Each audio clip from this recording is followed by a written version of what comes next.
Hello friends, welcome. नव video आज अंग्रेजी में धोरण 9 और 10 माटे आगळ टेन्स चाले छे। गया वीडियो में आपणे कयो जोयो तो सिंपल प्रेजेंट टेन्स थोड़ो ऑकवर्ड हतो એટલે આપણે એને છેલ્લે રાખ્યો હતો। क्या वपराय जो तो आपने की रोजनी क्रियाओं सवारे उठीए सायजे सुईए सनातन क्रियाओं बधामां सिंपल प्रेजेंट टेन्स वपराय। પછી એમાં એને પ્રશ્નાર્થ કે નકાર કરવો હોય ત્યારે બે સહાયકારક ક્રિયાપદો આપણે ઉપયોગ કરતા હતા, ડુ અને ડઝ। નકાર હોય તો ડુ નોટ અને ડઝ નોટ। હવે એ પણ ક્યારે બે હતા એટલે કે ભાઈ કર્તા તરીકે હી સી ઇટ હોય तो डज अथवा डज नॉट અને આઈ બી યુ અને તે હોય કરતા તરીકે ત્યારે આપણે ડુ મૂકતા હતા। અને ખાસ અગત્યનું એક મેં લખ્યું હતું ખૂણામાં કે વાક્યમાં ડુ ડઝ કે ડીડ આવે એટલે ક્યારે ભૂલ ના કરવાની કે એની સાથે મૂળ ક્રિયાપદ આવે એને કશું લાગેલું હોવું જોઈએ નહીં। આઈએનજી કે ડીડી કે એસ કે એસ કઈ લાગેલું હોવું જોઈએ નહીં। મૂળ ક્રિયાપદ જે છે એમાં એમ ડુ ડઝ કે ડીડ વાક્યમાં આવે ત્યારે લખવું હોવું જોઈએ। અને ક્યારે આવે બેમાં જ આવે તો પ્રશ્નાર્થ વાક્ય હોય કે નકાર હોય તો એમ ઘણી વખત આપણે એને બોલીએ છીએ ડોન્ટ પ્લે નથી જો ડુ નોટ પ્લે આવે છે મૂળ ક્રિયાપદ। ડોન્ટ શાઉટ, ડોન્ટ સ્પીક આ રીતે। હવે આજે આપણે એક નવો ટેન્સ જોવા જઈ રહ્યા છીએ, સિમ્પલ પાસ્ટ ટેન્સ। જે વર્તમાનકાળના આપણે ત્રણ પૂરા કર્યા છે, સાદો વર્તમાનકાળ, ચાલુ વર્તમાનકાળ જેમાં આઈએનજી મુકતા હતા તેમાં વત્તા ટુ બી પ્લસ આઈએનજી, અને પૂર્ણ વર્તમાનકાળ પણ જોયું હેવ કે હેવ વત્તા ભૂતકૃદંત પાસ્ટ પાર્ટિસિપલ સાથે। હવે આજે ભૂતકાળમાં પણ સમજાવ્યું કે ચાલુ વર્તમાનકાળ તો એવું કરે કે ભૂતકાળ ચાલુ ભૂતકાળ હોય તો વોઝ કે વેર વત્તા આઈએનજી। હવે સાદો ભૂતકાળ અહીંયા સિમ્પલ પાસ્ટ ટેન્સ એટલે જે સાદા છે ને ત્યાં થોડી ધ્યાન રાખવાની છે આપણે। પેલા બધામાં તો સહાયકારક ક્રિયાપદો આપેલા હોય છે એટલે એમાં બહુ જાજી મહેનત પડતી નથી આપણને। પહેલે ઉપાડીને આગળ મૂકીએ, પાછળ પ્રશ્ન ચિહ્ન કરીએ, પ્રશ્ન થઈ જાય અને પાછળ નોટ મૂકી દઈએ સહાયકારક ક્રિયાપદ અહીં am are was were have were tell will should can do may might આ બધા જે હતા નોટ મૂકી દઈએ એટલે નકાર થઈ જાય। હવે અહીંયા આપણે सिंपल पास्ट टेन्स સૌથી પહેલા તો ક્યાં વપરાય તો ભાઈ ભૂતકાળમાં નજીકના ભૂતકાળની ક્રિયા દર્શાવવા માટે સાદો ભૂતકાળ વપરાય છે। નજીકના ભૂતકાળની ક્રિયા દર્શાવવા। હવે એમાં એનો સૂત્ર જોઈએ આપણે। એમાં પણ કરતા प्लस क्रियापदનું ભૂતકાળ જો પેલા સાદા વર્તમાનકાળમાં શું હતું કર્તા ક્રિયાપદ અન્ય શબ્દો, અહીંયા કર્તા ક્રિયાપદનું ભૂતકાળ પ્લસ અન્ય શબ્દો। કર્તા તરીકે હવે જો આમાં છે એમાં તો ફક્ત ભૂતકાળ, પેલામાં તો શું હતું સાદા વર્તમાનકાળમાં તો કે કર્તા ત્રીજો પુરુષ એકવચન હોય તો એને એસ કે એસ લગાવવાનું ક્રિયાપદને। આમાં અહીંયા એવી માથાકૂટ નથી, ગમે તે હોય ભૂતકાળનું રૂપ જ આવે। આ પ્રશ્નાર્થ અને નકારમાં આપણે આવશે એટલે કહીએ છીએ।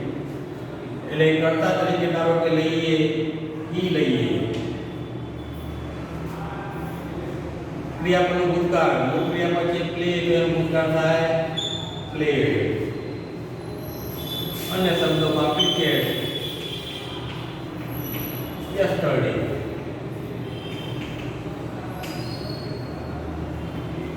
જો ही એક કર્તા છે, પ્લેડ એક ક્રિયાપદ છે એ શબ્દોમાં આવે। હવે અહીંયા તમે આઈ પ્લેડ ક્રિકેટ યસ્ટરડે તોય ચાલે, વી પ્લેડ ક્રિકેટ લખો, હી સી ઇટ લખો કે ધે લખો, એમાં ક્રિયાપદમાં કોઈ ફેરફાર થતો નથી। પેલામાં નહોતું એવું સાદા વર્તમાનકાળમાં કર્તા તરીકે હી સી ઇટ આવે એટલે ક્રિયાપદ એસ એસ લાગતો હતો, આઈ વી યુ ને ધેમાં લાગતો નહોતો। જ આવે બધાની સાથે, એમાં બીજું ઉદાહરણ છે નહીં. બીજું લઈએ, આઈ સો હિમ યસ્ટરડે. આઈ સી નો ભૂતકાળ સો. હવે મોટા ભાગના ક્રિયાપદો એવા હોય કે ભાઈ એને આપણે ઈડી પ્રત્યે લાગે એટલે એનું ભૂતકાળનું રૂપ થતું હોય છે, પણ કેટલાક અનિયમિત હોય. અનિયમિત થઈ ગયું મૂળ ક્રિયાપદ છે એટલે સી એટલે જોવું, નિહાળવું, એનું ભૂતકાળ સો અને એનું ભૂતકૃદમ થાય S double N seen. See saw seen. એ રીતે છે પી યુ આઈ બાય, એનું ભૂતકાળ થાય bought. B O U D S, એનું ભૂતકૃદમ પણ બોટ. એટલે આ અનિયમિત કહેવાય. આ ધારો કે ઈડી લાગ્યો, વર્ક છે W O R K, work work R K ED work. હવે આને આપણે જે છેલ્લે પટ કે ક હોય, પટ કે ક હોય ત્યારે તમારે ઉચ્ચારણમાં ઈડી લાગે ને ત્યારે ધારો કે જે યુ એમ પી ઈડી, જમ્પડલી, જમ્પડલી બોલવાનું. તો શું બોલાય? જમ્પ્ડ. જમ્પ, જમ્પ ટ આવવું જોઈએ. W O R K ED, worked નહીં તો વર્ક, વર્ક, જમ્પ, વર્ક. ટ બોલવા પ્રયત્ન બોલવામાં આ રીતે ભલે આપણે લખવામાં લખીએ ઈડી જમ્પ, પણ એવું જમ્પડ કે એવું બોલીએ ત્યારે જે પ્રોનાઉન્સેશન છે આ જે રિટન ઇંગ્લિશ પ્રમાણે આપણે એમાં જે જાણતા હોય ઇંગ્લિશ ઉચ્ચારો કઈ રીતે બોલાય એ લોકો તરત જ પકડી લે કે આ વિદ્યાર્થી બરાબર ભણ્યા નથી. એટલે જ્યારે આવું પ ટ કે ક આવે ત્યારે તમે ટ બોલવા પ્રયત્ન કરજો. Jump, work, jump. બરાબર? તો ખાલી ધ્યાન દેવું તમારું. એટલે વર્ક, વર્ક, જમ્પ, જમ્પ. એટલે આઈ સો એટલે કેટલાક અનિયમિત ક્રિયાપદો હોય તો એનું ભૂતકાળનું રૂપ એ રીતે બધા આપણે એ પણ જોવા જોઈએ. દરેક કોઈ પણ ગ્રામરમાં ને એમાં શરૂમાં કે વચ્ચે કે આપેલા જ હોય. ક્રિયાપદ આપેલું હોય, એનું ભૂતકાળ આપેલું હોય અને ભૂતકૃદમ દરેક ગ્રામરમાં હોય છે. એટલે એ બધા વાંચવાના, ખાલી એમના પાના વધારવા જાડી કરવા માટે હોતા નથી. આઈ સો હિમ તેમને યસ્ટરડે. હવે આમાં નિશાની સૂચક શબ્દો કયા કયા? જો અહીંયા આઈ સો પણ કહેવાય, વી સો, યુ સો, ઈ સો, એમાં કઈ ફેરફાર પડતો નથી. કરતા હોય ક્રિયાપદનો ભૂતકાળ હોય એ રીતે. બીજું આઈ ટુ બી નો રૂપ લઈને બનાવો તો આઈ વોઝ અ બિઝનેસમેન.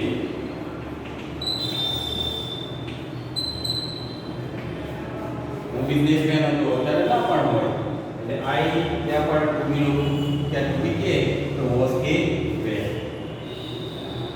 હવે આમાં નિશાની તરીકે એક શું હોય તો યસ્ટરડે. યસ્ટરડે આવે આપણે તરત લાઈટ થાય અને તરત ભૂલ ના થવી જોઈએ કે ભાઈ ભૂતકાળ છે. પછી લાસ્ટ વીક હોય, લાસ્ટ સન્ડે હોય, લાસ્ટ મંથ હોય, ટૂંકમાં લાસ્ટ શબ્દ આવે એટલે લાસ્ટ ઈયર હોય. આ બધા શબ્દો આવે ત્યારે આ ભૂતકાળમાં છે વાક્ય એનું સાબિત થાય છે. હવે ચલો આ તો બરાબર છે કે ભાઈ યસ્ટરડે હોય, લાસ્ટ વીક હોય, લાસ્ટ સન્ડે, લાસ્ટ મંડે, લાસ્ટ યર આવા શબ્દો હોય ત્યારે ભૂતકાળ હોય તો ભૂતકાળ સાથે ભૂતકાળમાં શું હોય તો કરતા ક્રિયાપદો ભૂતકાળ અને અન્ય શબ્દો. હવે જુઓ, હવે છે હી પ્લેડ ક્રિકેટ યસ્ટરડે, આ વાક્ય છે. હવે આપણે એને પ્રશ્નાર્થ બનાવવું છે. આ વાક્યને આપણે આ વિધાન વાક્ય સાદું વાક્ય છે. હવે એને આપણે પ્રશ્નાર્થ ઇન્ટ્રોગેટિવ સેન્ટેન્સ ઇંગ્લિશમાં પ્રશ્નાર્થ વાક્ય બનાવવું છે. જો પેલા બધા કાળમાં શું થતું હતું કે ભાઈ જોવાનું સહાયકારક કોઈ ક્રિયાપદ છે ઈ never was were have were shall will you can could in my ના નથી. ના હોય તો જોવાનું ભાઈ કયો કાળ સાદા ભૂતકાળમાં એક જ છે, પેલામાં ડુ અને ડઝ બે હતા સાદા વર્તમાનકાળમાં, આમાં તો ફક્ત એક જ છે, ડીડ. કયો છે? ડીડ. તો ડીડ મૂકવાનું, ડીડ પછી લખતા જવાનું, ડીડ હી. જો અહીંયા કેપિટલ હતો, અહીંયા બીજી એબીસીડી માં ગણિત 10માં પણ અમે પેપરો જોઈએ છીએ કે વિદ્યાર્થીઓ હજુ પણ આવી ભૂલ કરે છે કે અહીંયા પણ હી આ પ્રમાણે આ રીતે હી લખે, લખાય નહીં, માર્ક્સ કપાઈ જાય. આપણને ખ્યાલ હોવો જોઈએ વાક્યની શરૂઆતનો જે અક્ષર હોય એ કેપિટલ આવે, નામનો અક્ષર હોય કેપિટલ આવે, કયા કેપિટલ આવે, કયા જે એબીસીડી માં લખાય એ પણ આપણે જોવું.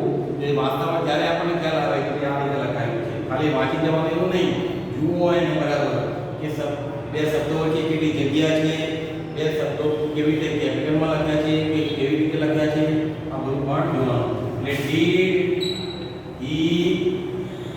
હવે મેં તમને કહ્યું હતું, આ તો યાદ રાખવાનું કે ભાઈ ડુ, ડઝ અને ડીડ હતું ને. આ આવે આવ્યું છે ને ડીડ. હા, વાક્યમાં ડુ, ડઝ કે ડીડ આવે એટલે ભૂલ થવી ના જોઈએ, ક્રિયાપદનું મૂળ રૂપ આવે. એટલે મૂળ રૂપ કયું છે એનું? પ્લે. પ્લે. ભૂલથી પણ એ લાગે પ્લેડ કર્યું તો ખોટું. Did he play cricket yesterday? પાછળ પ્રશ્ન ચિહ્ન. એટલે હી પ્લેડ ક્રિકેટ યસ્ટરડે, તો એનું પ્રશ્નાર્થ વાક્ય બનાવતી વખતે આપણે ડીડ હી પ્લે, ખાસ આ ધ્યાન રાખવાનું છે. અહીંયા સુધારવાના કોઈ પણ ક્યારેક કે ભઈ કરેક્ટ સેન્ટેન્સ વાક્ય સુધારવાને અહીંયા ડીડી આપેલું હોય ને આ રીતે આપેલું હોય, did he played cricket yesterday, અને એક સૂચના હોય કે કરેક્ટ સેન્ટેન્સ આ વાક્યને સુધારો. તો શું સુધારશો? અહીંયા પ્રશ્નાર્થ વાક્ય તો આપણે જેનું સ્વરૂપ છે એવું તો રહેવા દેવું પડે, અહીંયા ડીડ તો કાઢી નખાય નહીં, નહીતર પ્રશ્નાર્થ ના રહે. તો અહીંયા આપણે આ પ્લેડ છે તો એની જગ્યાએ સુધારીને પ્લે કરવું પડે. એટલે did he play cricket yesterday. હવે એને નકારમાં લખવું છે તો હી. આ જે આમાંનો જો પેલામાં બે હતા હી સી હોય તો ડઝ મૂકતા હતા, અહીંયા તો એક જ ડીડ નોટ. આ થોડું સહેલું છે, હી ડીડ નોટ. અને પેલું યાદ રાખવાનું કાય માટે કે ભઈ ડુ, ડઝ કે ડીડ આવે એટલે ક્રિયાપદનું મૂળ રૂપ હોય. He did not play cricket yesterday, પાછળ પૂર્ણવિરામ, ફૂલ સ્ટોપ. આ પણ મૂકવું પડે. ઘણી વખતે તો લાગો વાક્ય લખે 3 કે 4 લીટીનું વાક્ય પછી ક્યાંક યાદ આવે તો પૂર્ણવિરામ મૂકતા હોય છે. એવું ચાલે નહીં કે વાક્ય પૂરું થાય છે ત્યાં ફૂલ સ્ટોપ પૂર્ણવિરામ મૂકવું પડે. કોઈ વાર ઇન્વર્ટેડ કોમા અવતરણ ચિહ્નમાં હોય, કોઈ વાર કોમા હોય, આવું બધું પણ હોય છે.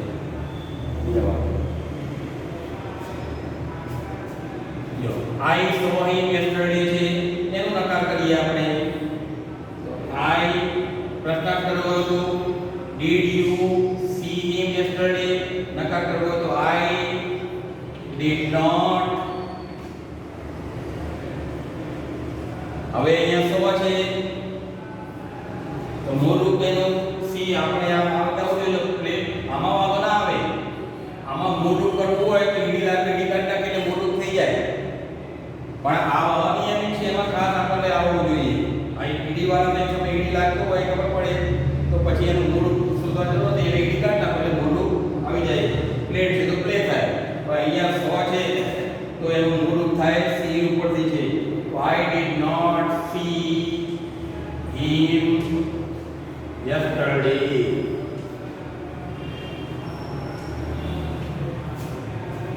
I did not see him yesterday. Did you see him yesterday? પ્રશ્નાર્થ બનાવો તો એ રીતે થાય. બીજો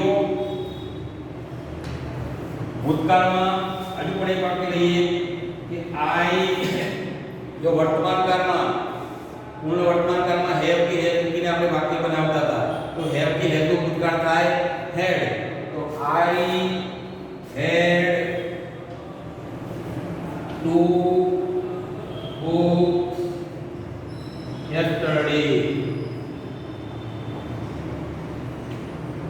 જો અહીંયા કરતા, અહીંયા ભૂતકાળનું રૂપ હેડ, અન્ય શબ્દોમાં ટુ. એટલે જ્યારે ભૂતકાળમાં લખવાનું થાય અહીંયા યસ્ટરડે હોય તો અહીંયા આઈ સાથે હેવ લખાય નહીં. એ વર્તમાનકાળમાં આવે, વર્તમાનકાળમાં. અહીંયા આપણે આની સાથે હેડ. એ રીતે બીજું પણ એવું કે છે કેન છે, CN કેન કરી શકવા માટે તો એનું ભૂતકાળ થાય કુડ, COULD. એનું ભૂતકાળ કુડ, મેનું માઇટ. એ રીતે બીજું પણ એક કહું તમે સાથે સાથે કે ભાઈ આપણે શેર અને વિલ આવે શબ્દો છે ભવિષ્યકાળમાં. શેર અને વિલનું ભૂતકાળ અહીંયા ઘણી વખતે શેરનું શુડ વિદ્યાર્થીઓ સમજે છે એસે એ શુડ તો આખું અલગ વસ્તુ છે. બરાબર યાદ રાખજો, શેર અને વિલનું ગુડ થાય WOULD. કેનનું ગુડ થાય અને શેર અને વિલ બંનેનું ગુડ થાય. ઘણી વખતે શુડ આવે તો શેરનું શુડ થાય. ના, શુડ વસ્તુ અલગ છે. નૈતિક ફરજ બતાવવા માટે એ શુડ વપરાય છે. અને આ શેર અને વિલનું ભૂતકાળ ગુડ થાય, યાદ રાખજો. એટલે he could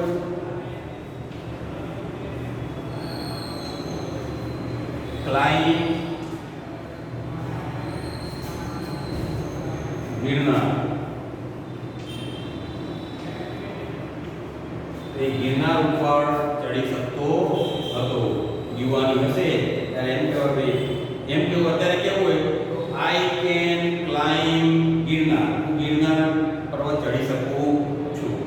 પણ અત્યારે ઉંમર થઈ ગઈ હોય 70 વર્ષની તો કહેવાય કે અમે નાના હતા ત્યારે ગિરનાર ચડી શકતા હતા. તો હી કુડ અથવા આઈ કુડ ક્લાઇમ્બ ગિરનાર ચડી શકતો હતો. એટલે અહીંયા કેનના ભૂતકાળ તરીકે અહીંયા કુડ છે. બરાબર? એટલે નજીકની ભૂતકાળની ક્રિયા દર્શાવવા માટે આ કાળનો ઉપયોગ થાય. હેવ અને હેઝનો ભૂતકાળ હેડ થાય, કેનનું કુડ, મેનું માઇટ. પછી ટુ બી વર્તમાનકાળ ઇઝ એમ આરનું ભૂતકાળ પણ વોઝ કે વેર થાય. હવે નિશાની એની યસ્ટરડે, લાસ્ટ, બિફોર, આફ્ટર અથવા ભૂતકાળની આપેલ ક્રિયા પરથી આપણે સમજી શકીએ. આઈ ખાલી જગ્યા માય પેન યસ્ટરડે, મારી પેન ગઈકાલે ખોવાઈ ગઈ. એવું કેવું હોય આ લખજો તમે વિદ્યાર્થી મિત્રો. જ્યારે હું લખું ત્યારે તમારી પાસે જો વિડીયો હોય ગમે ત્યારે ખોલીને પણ એને એમાંથી જે આપણે પૈસા ભૂતકાળ ચાલે છે તેમાં શું હોય એ બધું જોડે લખતા રહેવાનું.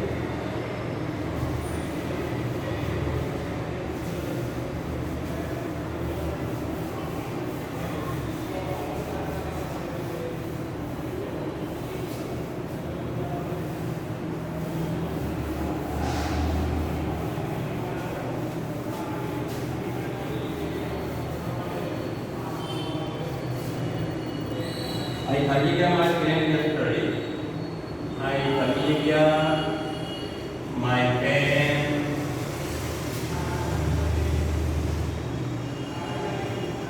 yesterday.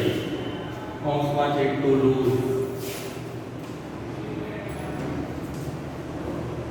એમ કેવું જોઈએ મારી પેન ગઈકાલે મારી પેન ખોવાઈ ગઈ, ગઈકાલે મારા ચપ્પલ ખોવાઈ ગયા. આવું બધું આવા જ્યારે વાક્યો આવે ત્યારે અહીંયા છે આ ખાલી જગ્યામાં પેન yesterday. હવે આ ખાલી જગ્યામાં અહીંયા કેવું ક્રિયાપદનું કેવું રૂપ મુકાય તો અહીંયા જોવું પડે કે આ yesterday નો મતલબ કે ભૂતકાળ છે. જો એવરીડે હોય તો એ પ્રમાણે આપણે એને ક્રિયાપદનું મૂળ મુકાય એટલે ભૂતકાળ છે. એટલે અહીંયા ટુ લૂઝ એનો એસી લૂઝ એટલે ગુમાવવું.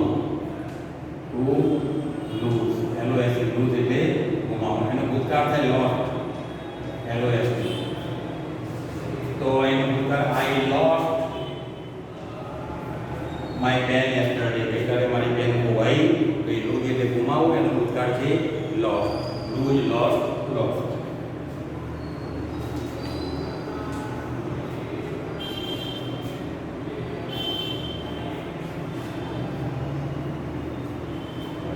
दी ખાલી જગ્યા નોટ ખાલી જગ્યા ઇટ્સ is. હવે સી વાક્ય છે. ખાલી જગ્યા સી ખાલી જગ્યા us last week us last week કૌંસમાં છે invite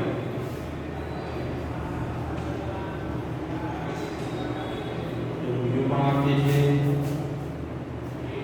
બેબી ખાલી જગ્યા નોટ ખાલી જગ્યા છે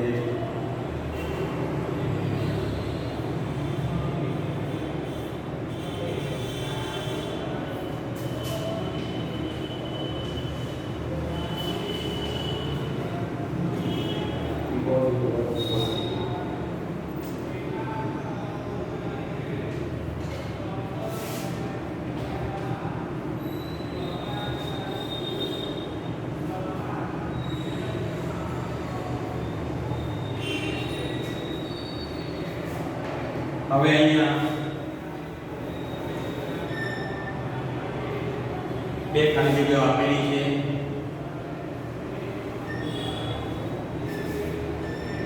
ખાલી જગ્યા સી ખાલી જગ્યા us last week આવી ખાલી જગ્યા આપી છે હવે 12 કારમાંથી આપણને તરત જ ખબર નિશાની મેં કહ્યું કે નિશાની અહીં લાસ્ટ વીક હોય લાસ્ટ યર હોય લાસ્ટ મંથ હોય ત્યારે ભૂતકાળ હોય અથવા યસ્ટરડે હોય અથવા કોઈ ભૂતકાળનો નિર્દેશ એ વાક્યમાં કરેલો હોવો જોઈએ અને જો લાસ્ટ વીક છે એનો મતલબ કે ભૂતકાળ છે હવે ભૂતકાળ છે તો જો કેવું સાદું છે સાદું હોય તો એનું ભૂતકાળ મૂકી દઈએ આપણે ભૂતકાળનું પણ ના અહીંયા પ્રશ્નાર્થ વાક્ય છે તો સાદા ભૂતકાળના પ્રશ્નાર્થ વાક્યમાં આપણે એનો ઉપયોગ કરીએ છીએ ડીડનો તો ડીડ અને ડીડ આવે એટલે પછી બીજું નહીં વિચારવાનું કારણ કે ડુ ડસ કે ડીડ આવે એટલે મૂળ રૂપ જ આવે એટલે ભાઈ મૂળ રૂપ કયું છે ઇન્વાઇટ તો did he invite did she invite us last week જેણે એ ગયા અઠવાડિયે અમને આમંત્રણ આપ્યું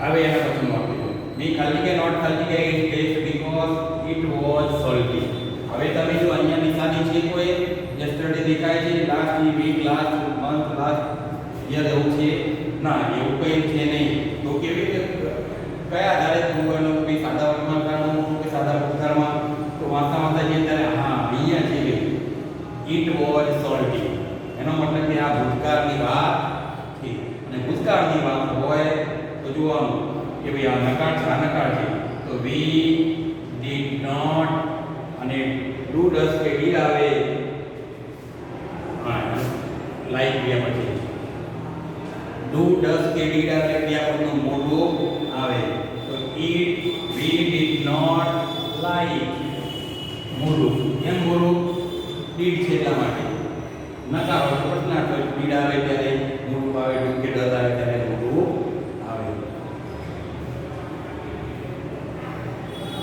એટલે we did not like it is because it was કયો આધાર લઈતો આપણે હા કે ભાઈ અહીંયા એક ભૂતકાળનું હોય તો વાક્ય ભૂતકાળમાં બીજું પણ જોડાયેલું હોય એનું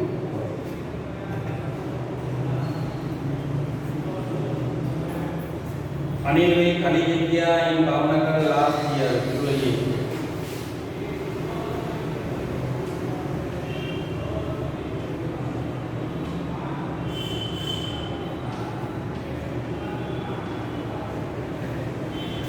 last year કૌંસમાં ટુ બી હવે અહીંયા આપણને જુઓ કે ભાઈ અનિલભાઈ ખાલી જગ્યા ભાવનગર લાસ્ટ યર અહીંયા ટુ બી એટલે આપણે ટુ બી વર્તમાન કાળનો હોય તો ઈ જેમ આવે ભૂતકાળ હોય તો વોઝ કે વેર આવે તો અહીંયા ટુ બી એટલે અહીંયા જોવાનું કે ભાઈ કયો કાળ છે તો જેને ખબર પડે અનિલ ઉપરથી ખબર પડે ના પડે ભાવનગર ઉપરથી પડે ના પડે ભાવનગર તો ભૂતકાળમાં લખાય અને વર્તમાનકાળમાં લખાય તો અહીંયા એક નિશાની છે લાસ્ટ યર એનો મતલબ કે ભાઈ આ ભૂતકાળનું વાક્ય છે તો ટુ બી માં ટુ બી ભૂતકાળના રૂપો વોઝ કે વેર અનિલભાઈ છે તો was Anilbhai was Bhavnagar last Anilbhai was in Bhavnagar બરાબર આ રીતે આપણે આજે સાદો ભૂતકાળ પૂરો થયો હવે નવા વિડિયોમાં નવો એક કાલ લઈને આવીશું થેન્ક યુ